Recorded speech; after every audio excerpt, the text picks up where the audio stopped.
नमस्कार. आपण ऐकतोय साखी कहे कबीर, कबीरांचे दोहे आणि त्याचं स्वैर मराठी रूपांतर. हे मराठी रूपांतर केलेलं आहे सौ मनीषाताई अभ्यंकर यांनी. आजचा आपला भाग चाललाय 294वा. प्रकरण आपण घेणार आहोत आज 51व. दया निरबैरता क अंग. दोहे घेणार आहोत 1 ते 3. पण प्रथम आपण अंगपरिचय ऐकूयात. या प्रकरणात 3च दोहे आहेत. हा संसार अनेक प्रकारांच्या विकारांनी भरलेला आहे. यामध्ये विषय वासनांचा अग्नी प्रज्वलित झालेला आहे. तो सर्व काही जाळून राख करतो. केवळ भगवंतांची भक्ती करणारे यातून वाचतात. तेव्हा सुखाची प्राप्ती जर हवी असेल तर भगवंतांच्या भक्ती व्यतिरिक्त दुसरा कोणताही उपाय नाही, असं कबीरांनी या दोह्यांमधून सांगितलेलं आहे. तर प्रथम आपण पहिला दोहा ऐकूयात. कबीर दरिया प्रजल्या, दाझे जल थल झोल. बस नाही गोपाल सो, बिनसे रतन अमोल. कबीर दरिया प्रजल्या, दाझे जल थल झोल. बस नाही गोपाल सो, बिनसे रतन अमोल. कठीण शब्दांचे अर्थ ऐकूयात. दाझई, दाझई म्हणजे दग्ध झाले. झोल म्हणजे शुष्क गवत. दोह्याचा अर्थ ऐकूयात. कबीर म्हणतात की संसार रूपी नदीमध्ये अग्नी असा काही भडकला आहे की जळ स्थळ सर्व काही जळायला लागलंय. त्या वासनारूपी अग्नीने नाना प्रकारच्या अमूल्य रत्नांना जाळून टाकलंय. केवळ गोपाळ, गोपाळ म्हणजे प्रभू, प्रभूंवर यांचा परिणाम झालेला नाहीये. समुद्रामध्ये जशी अनमोल रत्न आहेत त्याचप्रमाणे मनुष्य प्राण्याचं जीवन सुद्धा खरं तर अनमोल रत्नासारखंच आहे. कारण त्याला भगवंतांची प्राप्ती करून घेता येते, पण मनुष्याने गोपाळाला वश करून घेतलेलं नाहीये. दया, निर्वैरता वगैरे सात्विक गुणांचा त्याग केलेला आहे. त्यामुळेच तो शुष्क गवताप्रमाणे झालेला आहे. वडवाग्नीने समुद्र जर जळायला लागला तर समुद्रातील रत्न सुद्धा जळून खाकच होतात. तसंच हा संसार रूपी समुद्रातील वासनारूपी अग्नीमध्ये वनपल मनुष्य जीवन शुष्क गवताप्रमाणे जळून खाक होत आहे. आता आपण या दोह्यावरची मराठी साखी ऐकूयात. कबीर दरिया प्रजल्या, दाझे जल थल झोल. बस नाही गोपाल सो, बिनसे रतन अमोल. कबीर दरिया प्रजल्या, दाझे जल थल झोल.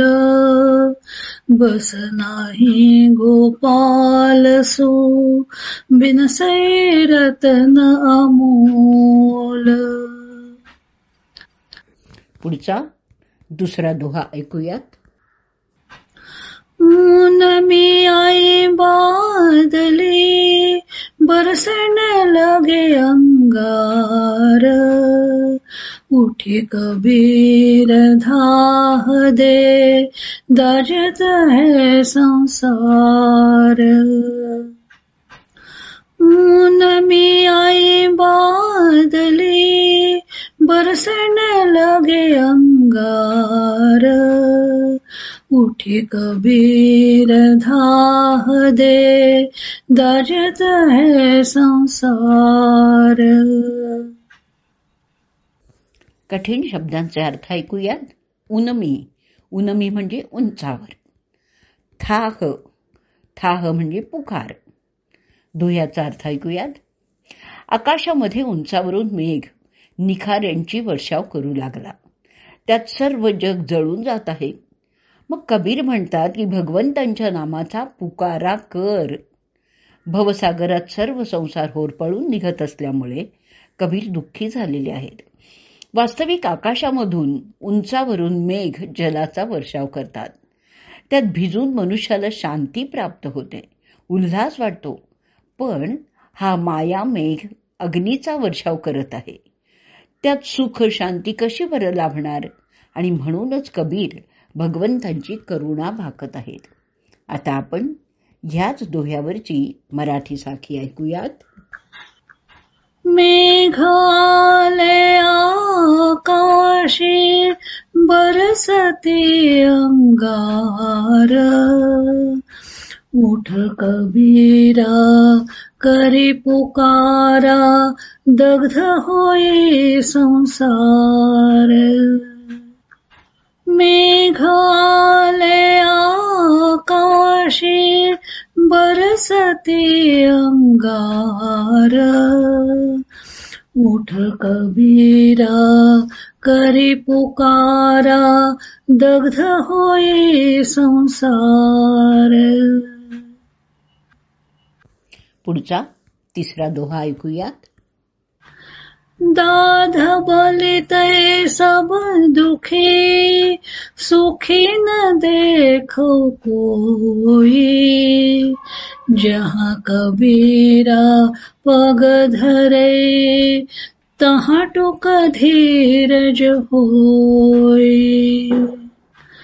दाध बलिते सब दुखी, सुखी न देखो कोई, जहाँ कबीरा पग धरे, तहाँ टुक धीरज होई. कठीण शब्दांचे अर्थ ऐकूयात. दाह, दाह म्हणजे अग्नी. बली, बली म्हणजे प्रज्वलित. टुक, टुक म्हणजे थोडी थोडी. दोह्याचा अर्थ ऐकूयात. मायेचा दाह बलवान आहे, त्यामुळे सर्व दुःखी होतात. कोणीही सुखी असल्याचं दिसतच नाही. कबीर जिथे पाय ठेवतात तिथे मात्र ते लोकांना थोडा धीर देतात. सर्व संसार विषय वासनांच्या अग्नीत जळून भस्म होत आहे. विषय वासना या अग्नीप्रमाणे आहेत. अग्नी जसं सर्व काही भस्म करून टाकतो, त्याप्रमाणेच विषयाग्नी मनुष्याचं जीवनच भस्म करून टाकतो. आणि मनुष्याला आपण यात जळून जात आहोत याची शुद्धही नसते. विषय वासनांमुळे आपल्याला दुःख भोगावे लागत आहे हे त्याला कळतही नाही. परंतु कबीरांच्या सहवासात आल्यानंतर त्याला दुःखाचं कारण कळतं आणि त्याला थोडीशी मानसिक शांतीही प्राप्त होते.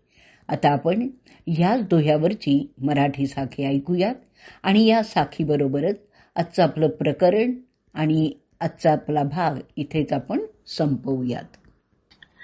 दुःखी सर्व ते विषयाग्नीमध्ये, सुखी न दिसतो येथे. कबीर पाऊल ठेवी जेथे, धीर मिळतसे तेथे. दुःखी सर्व ते विषयाग्नीमध्ये, सुखी न दिसतो येथे. कबीर पाऊल ठेवी जेथे, धीर मिळतसे तेथे.